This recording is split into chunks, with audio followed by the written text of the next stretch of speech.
Start with a hook that grabs their attention in the first sentence. You're going to want to make it irresistible. 3 types of hooks that I like to use are a transformational journey, a shocking statistic, or a thought-provoking question. So looking at a hook that is showing a transformational journey, an example would be something like, 5 years ago, I was $50,000 in debt and on the verge of closing my business. Today, I'm running a 6-figure business that's changing lives, and it all started with one simple mindset shift. Want to transform your business into a brand that truly shines? Well, you're in the right place. My name is Summer Vega, and I am thrilled to have you here. With over 25 years of experience from leading communications teams to building my business from scratch, I've seen it all. Setbacks, success, and everything in between. And guess what? I'm here to spill the beans on what it truly takes to build and sustain a brilliant brand. So whether you're just starting out or looking to revamp your existing brand, you'll find golden nuggets of wisdom right here. We'll dive deep into strategies, mindset shifts, and nitty-gritty details that make brands extraordinary. Stick around, because Brilliant Brands Academy is where we believe that every entrepreneur has the potential to create something truly exceptional. And together, we'll turn that potential into reality. So hit the subscribe button and let's get started on this exciting journey to brand brilliance.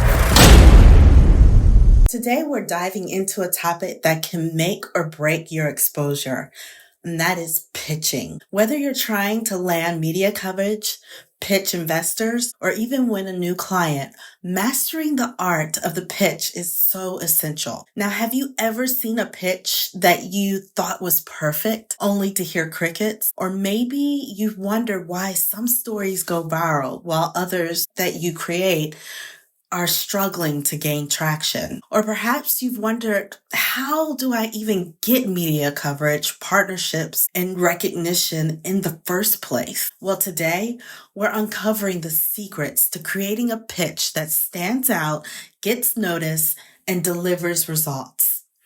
Here's what you can expect from today's episode. So we're going to talk about how to create a strong angle that hooks your audience. You're going to receive tips for targeting the right people, whether it's journalists, investors, partners, and of course, clients. And we're going to talk about the magic of follow-up and how to do it effectively without sounding annoying or feeling like you're annoying. By the end of this episode, you'll have actionable strategies, as always, to pitch like a pro. Every time we produce an episode for the Brilliant Brands Academy podcast, you can expect actionable things that you can do today. So first, let's talk about what is an actual angle. What's a good angle that you can use when pitching your story? We need to create strong angles that are going to really grab the audience's attention. Well, an angle is the lens through which your story is told. It's the hook that grabs that attention and keeps your audience interested. Without a strong angle, your pitch will only fall flat. So there are 3 different types of angles that I'm going to give you today. The first thing to consider is your angle actually newsworthy? You'll want to tie your story to current events, current trends, or even seasons within the year. For example, if you're a fitness coach, pitching a story about New Year's resolutions or goals in December is perfect timing.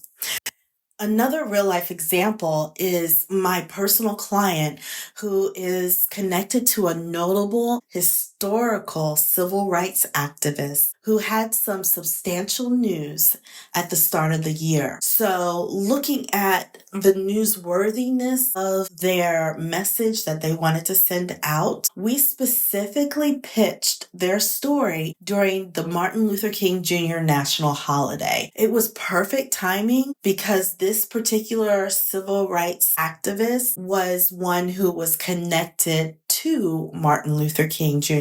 when he was alive in a very impactful way. So the news ate that pitch up, and it was actually featured in a 2-minute TV interview for the local news. Nowadays, we see news stories that are lasting seconds almost to match the dissemination of information that we are used to on social media. So getting a feature for 2 minutes is quite remarkable. So now the other thing you need to consider when finding your angle is, what problem are you solving? This means that you want to focus on the pain points of your audience and show exactly how you solve them. You're not just selling a product or a service, but you are solving a problem, and you want to highlight that. And if the problem is one that is seen nationwide, there's even more potential in that. So as a public relations agency, I specifically look for that. If my client has a problem that they're solving that is worthy of news nationwide, I'm going to pitch it to national television syndications. So my client, a particular client of mine, saw success with that because I pitched the story to Good Morning America. And that pitch was one that really focused on the problem that my particular client was solving. And because that problem was a nationwide one and it was a great topic of conversation, it garnered their attention. And therefore, my client was given that opportunity. The next way that you can create your pitch is consider the uniqueness of your story. What makes your story, your product, your service, or your brand different? Do you have a personal story? Do you have a groundbreaking idea or an underrepresented perspective? These are things that you would consider that makes your story unique. See, journalists specifically are looking for being the first to roll out the news. And if you have an element of uniqueness to your story, then it is one thing that you can definitely pitch to specific journalists who are interested. This goes the same for investors, partners, and potential clients. The uniqueness of your brand is a drawing point that you can use as an angle to attract the attention of others at large. So now let's just quickly talk about how you structure your pitch. First, you're going to start with a hook that grabs their attention in the first sentence. You're going to want to make it irresistible. 3 types of hooks that I like to use are a transformational journey, a shocking statistic, or a thought-provoking question. So looking at a hook that is showing a transformational journey, an example would be something like, 5 years ago, I was $50,000 in debt and on the verge of closing my business. Today, I'm running a 6-figure business that's changing lives, and it all started with one simple mindset shift. Why does this hook work? It's because it immediately draws readers in with a relatable struggle and promises a transformation they want to learn about. The next is a shocking statistic. For example, did you know 75% of small businesses fail within the first 3 years, not because they lack great ideas, but because they fail to market them effectively? This works because it's a surprising fact that grabs attention, while tying it to a relatable problem makes it relevant and engaging. And then finally, a thought-provoking question. For example, you could say, if you had just 30 seconds to convince someone to believe in your business, what would you say? This works because a question invites the audience to pause and think. It makes them curious to see how you'll answer or solve the problem you've posted. Okay, so now that we talked about the pitch formation starting with a hook, let's go into the next step, and that's providing the value. Simply put, you're going to answer the question, why should I care anyway? So knowing the audience that you are pitching to, figure out why that particular audience would even care about the story and reiterate that within the pitch. And then finally, you're going to end with a call to action. Be very clear on the next steps. whether it's scheduling a meeting or, of course, publishing a story or setting up an interview. The next thing that I like to do with clients is to create a media kit. Your media kit is like your brand's elevator pitch, but in a visual, appealing, and highly informational format. Opportunity to tell your story, showcase your achievements, and provide all the details someone needs to decide whether to feature or collaborate with you. A media pitch is specific for audiences of journalists, partners, or sponsors. And it helps because it makes you look well polished and professional and prepared, basically letting them know that you really have thought about your messaging and how you can benefit them in their audiences or their cause. Let's break down the essential components of a media kit. And I'm going to try and get through this pretty quickly. But the first thing you're going to want to do is make sure that you have a cover page with branding so that it sets the tone for your media kit and makes a strong first impression. You're going to want to include your logo, your tagline, high quality images that represent your brand. You want to also keep it very clean and visually appealing. Remember, first impressions matter. And I like to say less is more when it comes to that visual design, that visual appeal that you want to go for. You're also going to include information about you or your brand. It tells your story in a way that connects with your audience. Okay. It tells a story of what makes you different. It's your brand story, your mission, what makes you unique. So you see how the media kit really ties nicely with pitch because we talked about your uniqueness earlier. So you can put that right there within your media kit. You're going to want to keep it concise, but make sure that it's very impactful because this is not the time to tell your entire life story. Remember, you are pitching the idea or the opportunity to have further conversation. The next thing you want to include are key statistics and achievements. You're going to do this because it shows why your story is even more telling. It's going to show milestones that you have, audience demographics, your social media reach, or even your other press features that you've seen in the past. You'll want to use numbers to make sure that your case is evidence-based. For instance, our product launch increased by 250%. That's evidence. That's factual information that really adds a bit more meat and validity and a credibility to your story. The next thing you want in your media kit are obviously your products and your services. You give an overview of what exactly you offer. Short descriptions of your key products or services with pricing are definitely beneficial and relevant.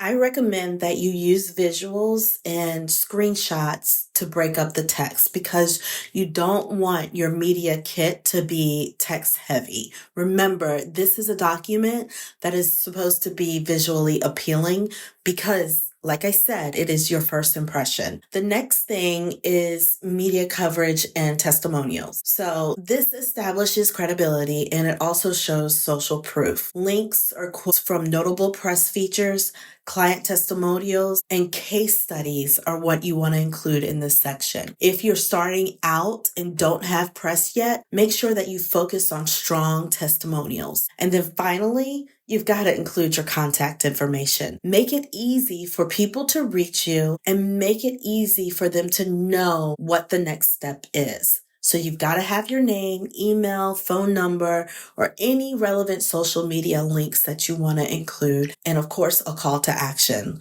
like let's collaborate to encourage outreach. Something that lets them know, okay, here's the media kit.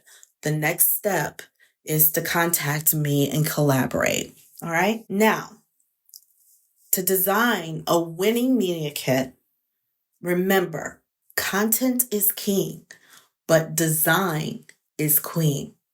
Here's how to make your media kit stand out. Like I said earlier, keep it on brand. Use your brand colors, fonts, imagery, all of that consistent throughout the kit. Make it visually appealing. Incorporate icons, charts, and images to break up that text. It makes the kit more engaging. Nowadays, there are so many tools to help you get started, like Canva or Adobe InDesign, which are great for creating polished layouts, even if you're not a designer. In fact, Canva has templates specifically entitled Media Kits. So if you go on Canva, you can search Media Kit and you will get a plethora of examples where you can move your brand identity right into there and then add pages as you need it, specifically as I've recommended in the different elements of your media kit. And then, of course, keep it concise. Stick to 2 to 4 pages because your journalists and your partners are super busy and they appreciate brevity. They're not going to read so many pages of information. So you'll want to keep it concise. Now, you're going to deliver your media kit as a PDF. Make sure you have a link on your website or even include it in your email signature. And then you'll want to always update it regularly, making sure that it has fresh, current information. A best practice could be to update it quarterly to reflect new statistics, new achievements, or any changes that you have. A strong media kit doesn't just make pitching easier, it also helps you stand out in a sea of emails and proposals that these individuals are getting on a daily basis. It positions you as someone who's prepared, professional, and worth paying attention to. So take the time to create this media kit so that it reflects the brilliance of your brand and you won't regret it. Now, since we got that media kit ready and we've talked about your winning pitch and your hook and all the things, now it's time to get to work. Let's talk about how we find the right people to send your pitch to send your media kit to. So we're targeting the right people. It's not about pitching to every single person in your contact list or every person you can find. It's about pitching to the right people. Remember, quality over quantity is the key to successful pitching. So you're going to want to know your ideal target. For media, you're going to want to research journalists who cover your specific industry. For investors and partners, you've got to understand their portfolio and your interests. And for clients, learn their pain points and their goals. Platforms like LinkedIn, Twitter, Google Alerts can all help you find the right contacts. And I like to add walking and talking, meaning as you're going places, going to meetings, going to trainings, as you're going to networking events, you're walking and you're talking to individuals, getting to know them and taking a mental note of contacts that you make who are aligned with your industry, because right there are leads in and of itself that you can add to your target audience for pitching. An important thing to note is that personalization is key. Generic pitches rarely work, so you'll want to customize your pitches to reflect the recipient's interests, work, and audience. For example, instead of saying something like, "I'd like to write about my new product," say, "I read your article on a specific topic, say hand lotion, and thought your audience might be interested in whatever specific aspect of your product." Maybe if it's hand lotion, then it could be something like, "I thought your audience would be interested in the organic ingredients and scent of whatever product you have, that hand lotion product." So you'll want to tie your product to something that you've seen your audience or that specific journalist or partner do. Okay. The next thing you'll want to do is create a media list. That is Pretty simple. You just organize your contacts really into media lists or create a customer relations management system, a CRM that includes names, contact info, and notes on your previous interactions. I personally, for my media specifically, I personally have an Excel spreadsheet for media contacts with several tabs for different industries and cities that I've collected throughout the years. And my media contacts are now literally in the thousands. I have thousands of media contacts for specific industries and cities that I've gained in the years that I've been in business. Now, in regards to partnerships and investors, organizations, I actually do use a CRM system specifically for that. All right, so now that we've developed who your audiences are and targeting the right people, now we need to talk about your follow-up. Many pitches are ignored not because they're bad, but because the timing just isn't right. Follow-ups help keep you on the radar. For instance, the specific client that I mentioned earlier who has a interview with Good Morning America, we actually pitched their story for a awards event that they were having to recognize individuals who made an impact within their industry. Pitch included the uniqueness of their service and the problem that they were solving. Good Morning America contacted them weeks after we actually made the pitch. In essence, you'll just want to be patient. Patience is key, but you also have to be persistent. So there's a good balance between that patience and that persistency. You'll have to wait about 3 to 5 business days before the follow-up. And if you don't hear back from them after 2 follow-ups, just go ahead and move on. All right. Then you're going to want to add value. Your follow-up should bring something new to the table, like additional insights or an update on your story. For example, I wanted to share new data we just received. It strengthens the story I mentioned in my last email. And as I've been saying, keep it short and then also keep it friendly. You want it to be very personable, and you also want to be very respectful of their time because long emails, honestly, they don't get read. So the shorter, the better. And building that rapport of friendliness also helps.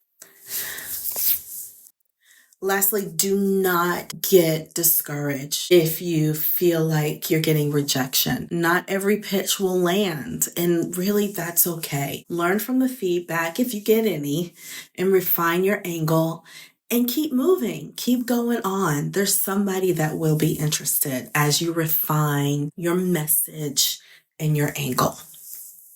Okay? Now, let's recap with some key takeaways. First, it's the fact that you want to craft a strong angle by making your pitch newsworthy, unique, or solving a problem. Next, target the right people by researching and personalizing your pitch. And then lastly, follow up effectively with patience, persistence, and any added value. Your actionable next steps is to review one pitch you've recently sent. Now, think of ways that you can refine the angle of your pitch. Think of ways that you can personalize it more and follow up better. If you are new to pitching, pick one story idea and create your first pitch using tips from today. Pitch to your local news, in your neighborhood, in your community. Start with that today. And what that does is that it gets the momentum going and it builds that credibility and the visual value of your services and your products. These are things that you can do today. My heart is really to make sure that as I'm putting out this information, that you can take it and grow your building into something that is brilliant. And I truly appreciate each one of you who have stuck around, who have subscribed. And if you haven't subscribed, make sure you do so.